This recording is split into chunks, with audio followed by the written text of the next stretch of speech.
Hello world, welcome to the 140th climate change emergency protest. It is August 13th, 2021. Next week will be the 141st climate change emergency protest, and that'll be on August 20th, 2021.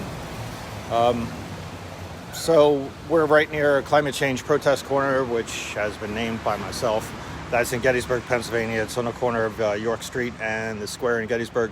I invite anyone who wants to protest about climate change to stand on that corner and protest as to how bad things are and where is our government concerning climate change. The UN IPCC came out with their report on climate change, and I'll talk about that, as well as three big events that I think are coming up. I don't know if it's in human history, but it will be coming up in Earth's history as a result of climate change. The IPCC report that came out, they called it Code Red for Humanity. It is full of facts, half-truths, and straight-up lies, and I'll discuss that during the talk here. The COP26 session will be, and they've had 25 of these already to try to solve climate change, and now they're on 26. That'll be in November, so nothing like waiting a couple extra months when we're in a Code Red situation, and in my mind, we're actually in a Code Black situation. We have to work our way back to get to Code Red. Code Red would imply that it's just a warning. Code Black means a patient is dead on arrival, and unless our government start doing something immediately around the whole world and concerted and together and quit fighting each other, we're all in Code Black, dead on arrival. There's no way out of this unless we really get to it. And right now they're clowning around and they refuse to take action because they're all timid and they're taking money from the fossil fuel industry, and who knows whatever other reason behind it other than trying to be career politicians. So the IPCC said we're at a 1.1 degrees Celsius increase since 1850, which they determined as being the start of the industrial era. That is not true. The start of the industrial era was basically around 1750, the year 1750. And if you factor in that, we've gone up past 1.5 degrees, which is their baseline. But let's go with their 1.1 degrees Celsius increase since 1850. That's okay. They insist that 1.5 degree increase since 1850 is doable, or even 2 degrees. If you notice around the world, all the fires, floods, droughts, famines, everything going on, insect invasions have all occurred at this point and are getting worse and worse. And at 1.5 degrees, it's going to be hell on earth and unbelievable. They're saying that we can increase 25% more, considering all these droughts and floods and fires. That's insanity. They even projected a 5 degrees Celsius scenario. Why bother? No one's going to be left, if anything, any life on Earth left at that point. A 5 degree scenario is basically trying to keep life alive on Earth, some sort of amoeba or something else, and you're into the case of possible runaway global heating at that point. They insist we can stop carbon dioxide. If we stop carbon dioxide by 2050, temperatures will soon come down after that, and that's insanity. There's a thing called inertia, and it's almost impossible to stop. It's like a runaway truck going downhill. At 2 degrees, you will have heat extremes, they say, human health issues and agriculture concerns. Do you think so? We're having that right now, and we're having heat extremes, heat domes, all sorts of stuff. So they said that humans are the drivers of acidification and global warming, ocean warming around the world, and right now that is true. The oceans are warming as a result of human cause, as well as acidification. Frozen areas are melting around the world, glaciers around the world, Himalayas, the Alps, Antarctica, everywhere, Greenland. You have less albedo effect, they said. Yep, that means the sun's not reflecting due to less snow. It's affecting every region. That's true too. The water cycle is affected. Droughts, deluges, hold on. As you can tell, we're in no shape or form to get rid of fossil fuels at this time anywhere soon in the United States, and it's only going to get worse and worse. This is now 7 a.m. and the traffic in town is already built up. So the water cycles, they said, are affected, which is drought, deluges, and as well as more water vapor in the air. For every 1 degree Celsius increase in temperature, you get a 7% increase in water vapor, meaning the opportunity for extreme deluges has really dramatically increases. So they say there are 5 future impacts as a result of climate change, and they're saying a 1.5 degree increase by 2040 Celsius increase. We've already passed that if you use the 1750 baseline, as I said. But if you use their baseline, they're at 1.1 degrees Celsius and not 1.5. They say the Arctic will be ice-free in September by 2050. That is a straight-up lie. It's almost there right now, and I think by next year we'll have an ice-free Arctic in September. So that's just a half-truth and a total straight-up lie. They say there will be unprecedented historic events such as heat, flood, drought. Well, we're already there now. It's already happening. So that they're not stepping out on a limb, and they're trying to present the obvious to people like it's some sort of earth-shattering event. And actually, to most people that we talk to, it is an earth-shattering event because they're not paying attention to what's happening to their own lives and also the lives of kids and future children involved. They say sea level events will be extreme. Instead of one time per century, half the locations be affected one time per year. So that's a pretty severe prediction there. They did step out on a limb on that. They said that the fifth thing they said was it's an increase in fire weather, which is a kind of odd term. Fire weather will be likely in most regions. Well, that's a genius statement since the fire's already erupted and many regions of the world are already on fire. So that's not stepping out at all. And that's just, I don't know what the purpose of these kind of statements are. They said 2 degree heat waves are more likely, and I think someone alluded that was analyzing it said that's 14 times more likely to have heat extremes as opposed to now or back then. Well, 14 times increase in anything is severe. If you have heat extremes and heat waves like that, everyone's being cooked off the planet. You might as well just get out an egg and fry it on the cement, because that's about all that'll will be around at that point. So they make these assumptions, and I'm going to break them down. They assume that emissions and CO2 is solely from humans now at this point. Well, originally, that was the increase in CO2. That was the cause of CO2, carbon dioxide increase around the world. But now what has happened is you're getting permafrost loss, fires around the world, and ocean venting of CO2, because the oceans absorb carbon dioxide, and then once they warm up to a certain point, they're going to vent off carbon dioxide.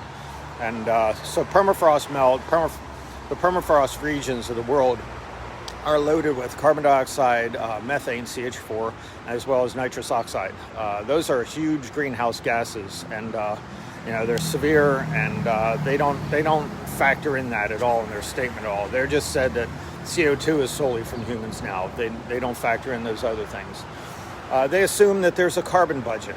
They say we have 8 years to get on this, and we can dump a certain amount of carbon in the atmosphere and not have any ill effects. That's a straight up lie. Straight up lie. There is no carbon budget. Every time a car drives down a road or anything like that, we have to pull that back out of the atmosphere to control global warming and climate change. So that kind of statement is absolutely ridiculous. There is no carbon budget. If you go by the year 1750, carbon dioxide was 280 parts per million, and use that as a 0 degree baseline. We've gone up past 1.5, and our carbon dioxide level is pushing 415, 420 every year. But if you factor in methane and nitrous oxide, we're in the 600 parts per million level, not somewhere down 280 is what they'll assume we'll go back to if we just cut carbon dioxide immediately. So there's also an assumption that there's linear relationship between carbon dioxide emissions and temperature. They didn't factor in the lag time of 10 to 30 years of once carbon dioxide goes in the atmosphere, it takes 10 to 30 years for its effect with temperature. They didn't factor in feedback loops. A feedback loop example would be you have heating of the atmosphere, you lose albedo due to snow loss and ice loss, which causes more heating because now the sun's striking bare ground and not reflecting back in the atmosphere. Then when the sun strikes bare ground, you have more heating, and you have permafrost loss, which causes more methane and carbon dioxide to be vented into the atmosphere, which causes more heating, which causes more ice loss, which causes loss of albedo, which causes more heating. So that's called a feedback loop. Feedback loops are not linear. They compound on top of each other. One feedback loop leads to another feedback loop. So it's like compound interest. You know, you have 1 cent and then there's interest on it. And before you know it, there's 2 cents, 4 cents, 8 cents, and things just keep going up as to how much you owe. So that's the same thing. It is not a linear progression. It's exponential as far as that goes. It is a compounded interest type situation for feedback loops. One feedback loop leads to other feedback loops. They also say that ice caps, glaciers will keep melting for thousands of years. The oceans will keep acidifying and heating for thousands of years. I agree with that. Yet they insist that heating will stop in the atmosphere by 2050, 2070, or 2100 if we go to zero emissions right away. It takes a long time for carbon dioxide to fall out of the atmosphere. It could take, 100 to thousands, if not millions of years for the carbon dioxide to be taken out of the atmosphere through natural methods. They fail to address the issue of inertia.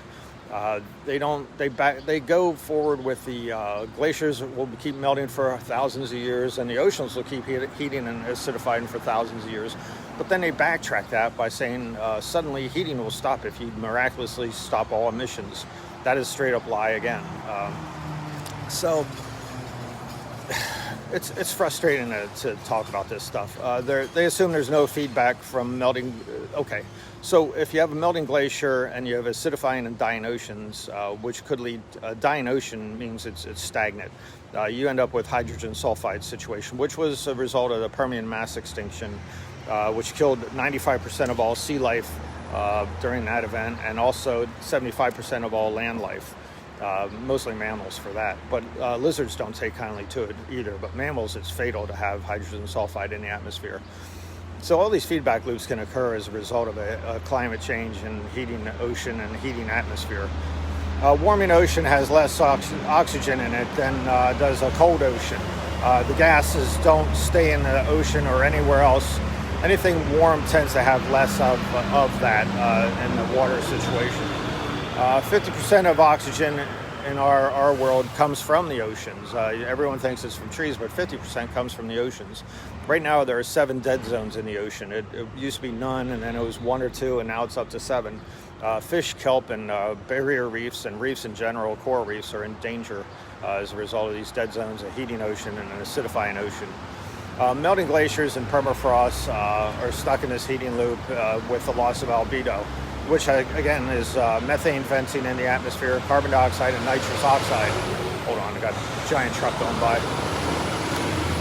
So there are over 60 feedback loops, if not more. Each one affects the other. It's kind of like a spider web. One feedback loop creates others, and you can see that from the year 1750 with all these feedback loops we have now. The danger of a rising ocean, not only to coastal cities here, our island nations are in danger of going under, and they don't address that issue. Kiribati, Maldives, for example, are going to be swamped by the oceans, and they're going to lose their entire nations and have to go somewhere as a result of a warming ocean and melting Arctic and Antarctic and melting Greenland and the Himalayas, as well as glaciers around the world. The northern and southern jets, they don't address that either. Northern and southern jet streams, they are slowing down. Right now, as you can tell, there's no wind at all. Yeah, when you get a storm, you'll have wind, and that's about it. The AMOC is slowing down, which is the Atlantic Meridional Overturning Circulation, and the Gulf Stream off the coast of the United States and then the Gulf of Mexico is slowing to almost to a stop. The result of that will be warming waters and around here in the United States on the East Coast, but it could be cooling down severely up in England and Scotland and Ireland, and not bringing warm waters that way. But in the long run, carbon dioxide and methane will win out, and you'll end up, if we keep doing this situation with carbon dioxide and methane being vented, there's a good possibility you could end up with runaway heating for the whole Earth, and that would destroy all life on Earth, as I said earlier. They did not factor in the moon wobble coming up. People don't know about this. The moon wobbles every 14 years or so, and it causes coastal flooding. It's not like the moon's moving all over the place, but it's a slight wobble which affects the tides.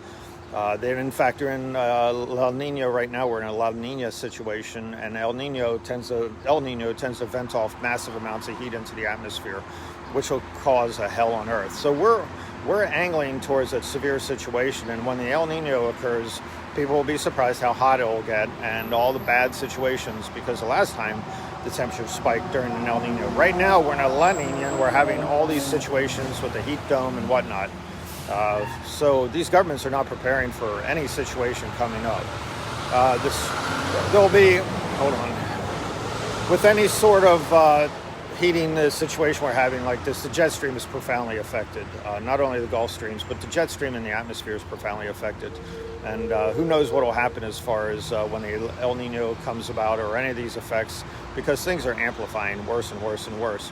You could end up with severe cold, but you could end up most likely with severe heating around the whole planet. And we're in big trouble that way. And as I said, we're in a code black situation, not a code red, as the IPCC said. The G20, the top 20 nations in the world, emit 80% of emissions throughout the whole world. People blame overpopulation on the African nations and the nations that don't emit much to the atmosphere. And yeah, overpopulation can eat a lot of food and things like that. But as far as the emissions goes, Western type culture is responsible for this. The top 20 nations are responsible overwhelmingly for the carbon dioxide in the atmosphere. Now the problem is that everyone wants to put in windmills, and I do too, and solar things and things like that. But what happens then is that there's less aerosols in the atmosphere, less pollutants. So we saw this during COVID, the coronavirus, when everything shut down. The air cleaned up around cities, and then what happened as a result of lack of pollution is the temperatures jump. So you end up with up to a 5.5 degrees Celsius jump in temperatures, and people don't realize that pollution, even though it's our enemy, is also our friend. So it's damned if you do clean the atmosphere, but even more damned if you don't clean the atmosphere and get pollution out of the atmosphere. Presently, the oceans absorb 56% of emissions of the CO2 into the atmosphere, carbon dioxide, and 93% of our heat in the atmosphere.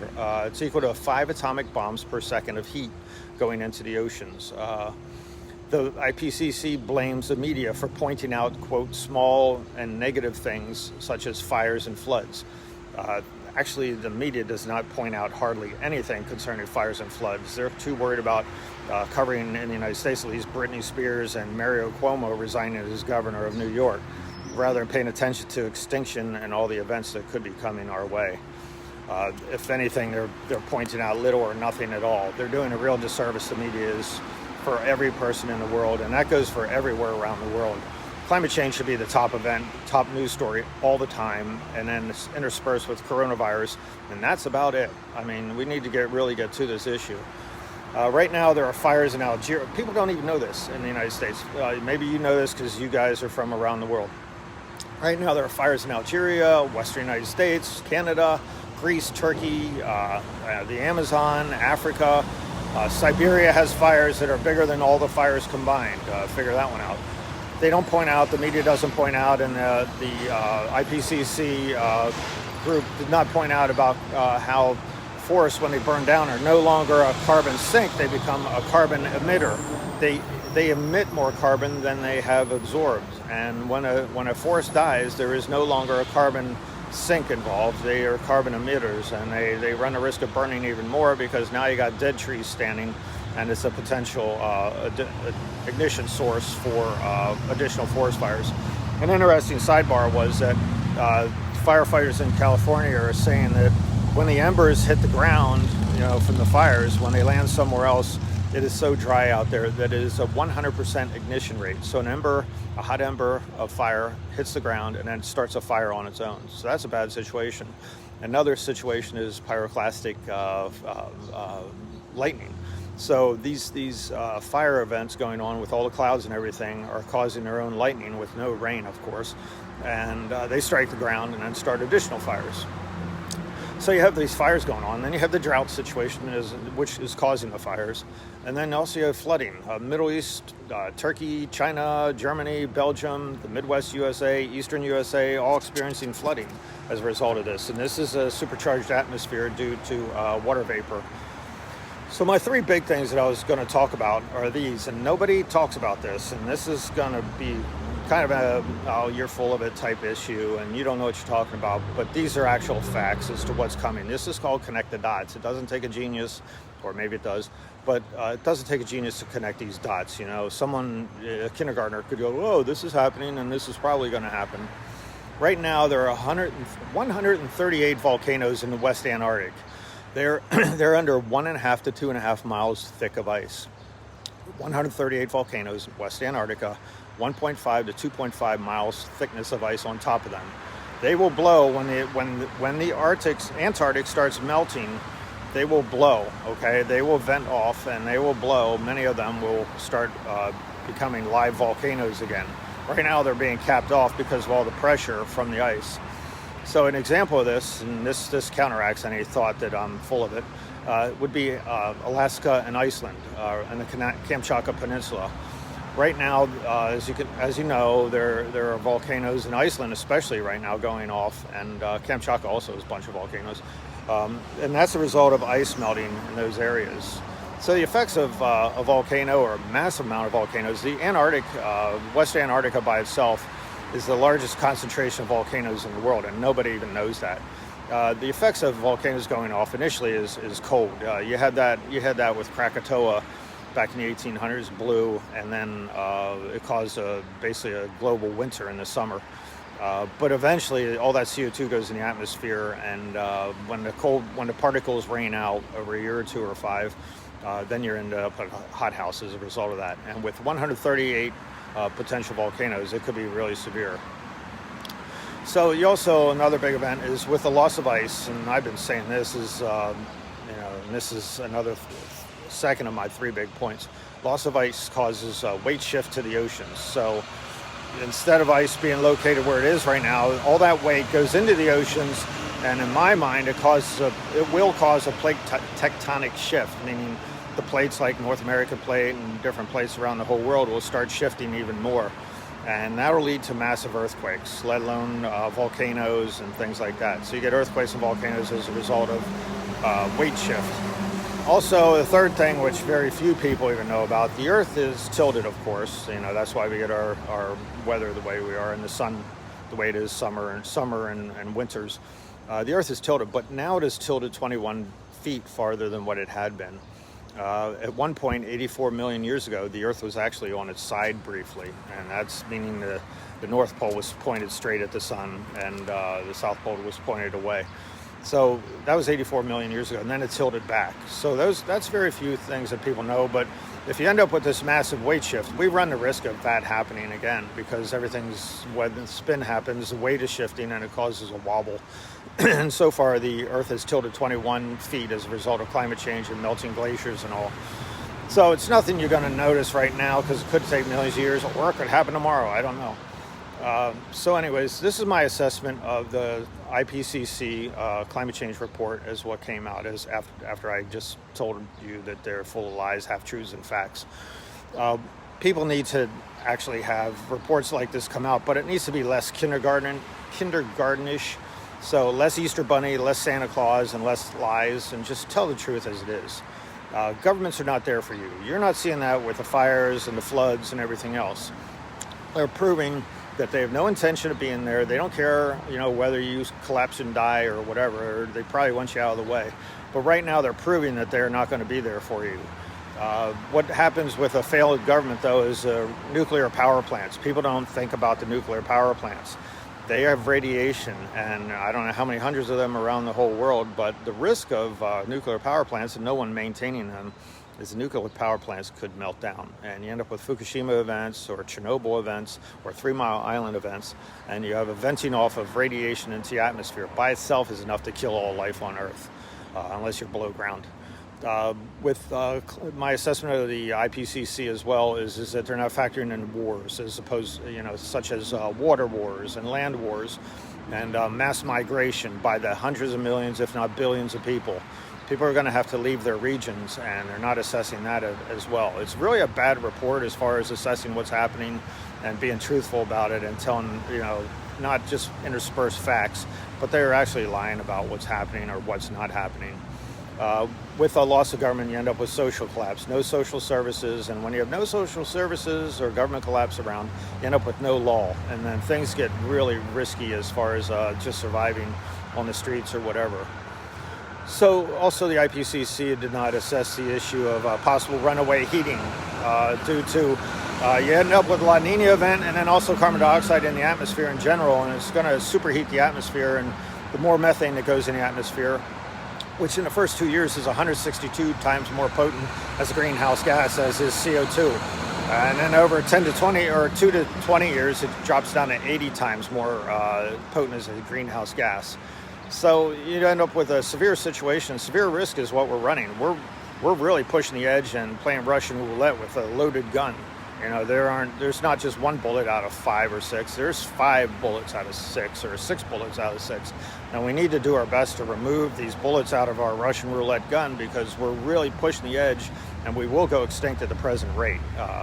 You know, we're really pushing it, and so in an extinction event, also the top animals always die first. So the top of the food chain animals, and guess who's on top of the food chain? Humans.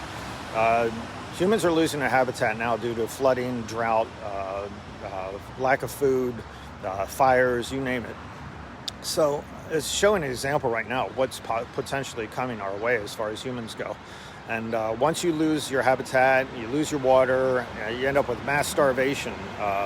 You know, we're running a risk of mass starvation around the world coming up due to, for example, California produces a huge amount of our food in the United States, and we export a huge amount of food around the world.